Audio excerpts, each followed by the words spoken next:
There's nothing like a new One Piece chapter. There's nothing like waking up, knowing the chapter is out, and reading this chapter and just reading greatness and just having just a good time with the chapter. And that's exactly what happened here. One Piece chapter 984 was really good. It's a lot we can talk about. It's a huge reveal at the end, but first, I guess we can start with the cover page. Pound is now telling Lola and Chiffon he's their dad. This is something we expected, and I'm not gonna lie, this moment did nothing for me. It did absolutely nothing for me, and this is partly because it's some bias there because I feel like Pound should be dead, and in that moment I enjoyed so much because it was a great sacrifice. However, it's a cool moment. It's something that we foresaw after seeing Pound floating around Greenbit, and now here it is. Pound is telling Lola and Chiffon that he's their dad, and you know, it's a touching story. Marrying Big Mom, having kids with Big Mom, being restricted from seeing his kids. Now he's finally meeting his kids and his grandson and his son-in-law. So it's a lot going on. It's just how we got here takes away from it a bit. And I don't want to harp on this, you know, somewhat negative thing because the chapter overall was fantastic. There is a silver lining. It may be the end of this cover story, right? And we may be getting a new cover story. Hopefully Pedro isn't involved or something like that. However, without further ado, let's get to chapter 984. Bible. Alti and Page One's relationship, it's something that I've enjoyed. Alti, I think, is one of my favorite characters in Wano so far. She is cute, she's headstrong, she's funny. I really enjoy the relationship she has with her brother. Even that cute thing she did where she's talking about Kaido and the Thunder Bagua and Thunder Sigua. It's like a childish joke you would make, right? It was not a Thunder Bagua, it's a Thunder Sigua. It didn't affect me at all, bro, right? That's how she's looking right now, and it's dope, it's cute. I'm not gonna lie, I'm really liking Alti's character. And of course, this is the aftermath of their tussle with Luffy. So, and the other members of Kaido's crew that are around, they're talking about the big hit that Page One took, and he's saying that his jaw was almost dislocated. This immediately reminded me of Blackbeard and Ace, where Ace said, well, Blackbeard almost broke my neck, but at the end of the day, he withstood that attack. So it's like a way to hype up both of them. Oda is drilling down this fact that we know, something we've been talking about for a while, that Zoans are incredibly tough. Him and Alti took devastating attacks, they were point blank range, and they got right back up and they're going after Luffy again. So for Zoans, and this is telling me in this arc, when they fight Zoans, it's going to be a very tough battle, and they're going to have to overcome all this endurance, all this strength, and then this adds more to like what Jack was able to accomplish. But you know, we're not going to get too deep into that, but the Zoans, they are very tough. They specifically mentioned dinosaur Zoans being very tough, but of course we have more history of other Zoans being tough as well. It's just in general, Zoans normally will win the battle of attrition. Oddly enough though, Luffy versus Yamato is happening, and it's not that surprising knowing Luffy's personality,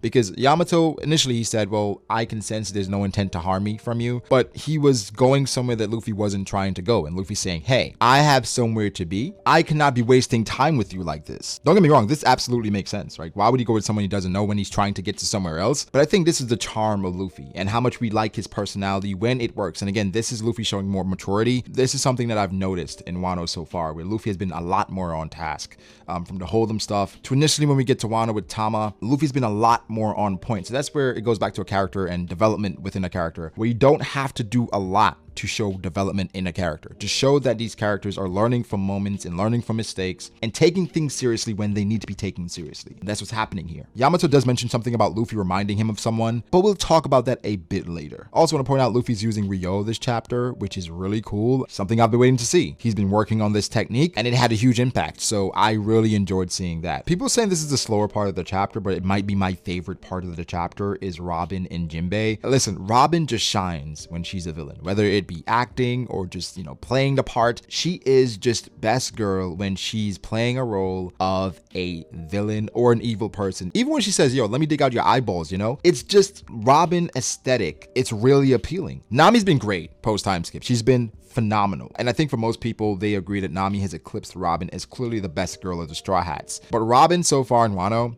especially recently in this new outfit, I don't know, boys. She's looking right. And how can you not like moments like this? Her and Jinbei just fitting in seamlessly. You love to see it. You absolutely love to see it. I like Oda also showing that in the midst of them, you know, obviously playing a part, playing a role, they're worried because Momonosuke is about to get executed. He's just a little kid, right? Of course, he traveled 20 years into the future, blah, blah, blah, but he's just a little kid. There are people mixed in the audience that are part of the alliance that they know it's Momonosuke. They're like, oh my God, how are we going to get him out of this, right? So as much as they're laughing it off, they're actually worried about what's going to happen to Momonosuke. In that moment as well, around that area, that wasn't the direct next page, but in that moment, probably one of the best spreads in Wano, in which Kaido pulls up with his commanders and he's saying he's going to spice up the lame execution, right? Kaido is going to make his announcement alongside the execution. So at this point, I think the hopes of rescuing Momonosuke is going down. Kaido is right there with his 3 commanders, and that's something that would make anybody wary, because who is going to pull up on them? Who is going to save this kid? Everybody's there. Who has the balls enough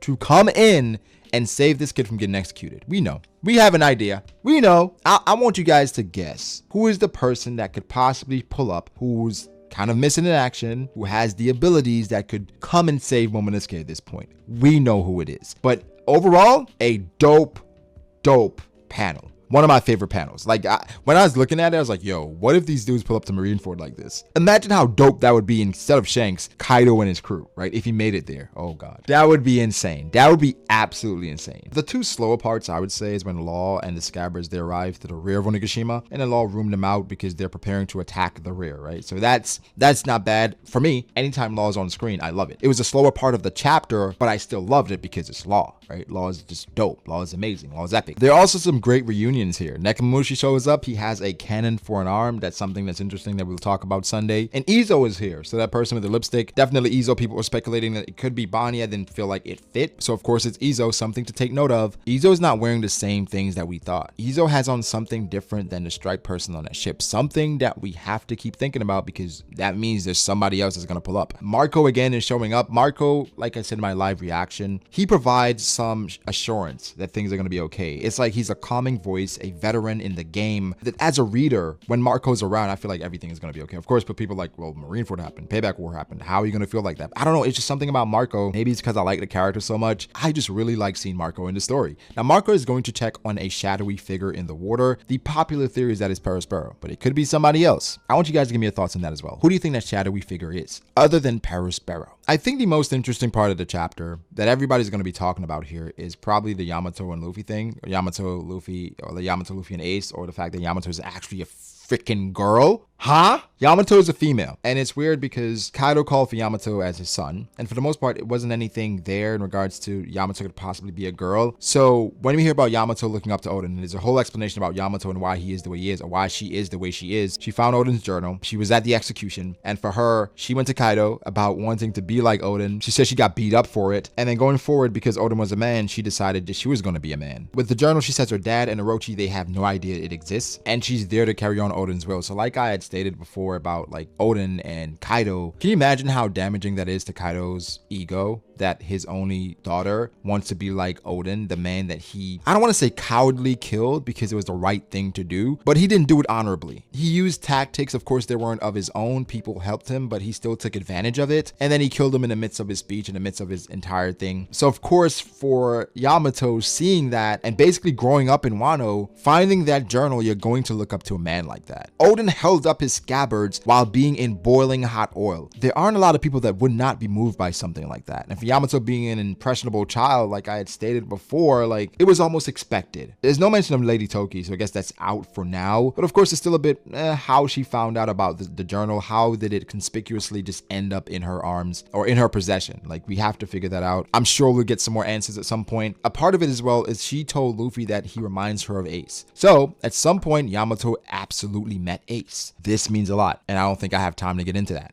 But that is huge. The fact that Yamato interacted with Ace. It goes back to the journal, Ace, where they talked about, they obviously fought together. Why was she waiting for Luffy? What the hell is actually going on? There's a lot to get into. Fantastic chapter. This chapter was so good. But I'll say this about the Ace thing. We're going to have another flashback. It's inevitable because Oda has to give us some more information. I think some different perspectives, showing us what Yamato saw when Oden was executed, showing us her interactions with Ace, maybe have a duel with Ace, because she hinted that her and Ace, they fought maybe numerous times. We're not exactly sure how long Ace was in Wano, but this could really lead to some amazing stuff. Even if she knows Tama, there's some great things that can come from this. People did try to get into power scaling in regards to how Yamato fared against Luffy and how she talked about Ace, saying, well, has Luffy still not surpassed Ace? I don't think there's enough that we can go off of to say, hey, Luffy isn't stronger than Ace, because I believe that Luffy at this point has definitely passed Ace where he was pre-time skip. But Oda could definitely boost Ace. And for me, I love Ace a lot as a character, so anything with Ace, I'm here for it. In the last review, I talked about how out of all the theories, that's probably the one that's the most far-fetched,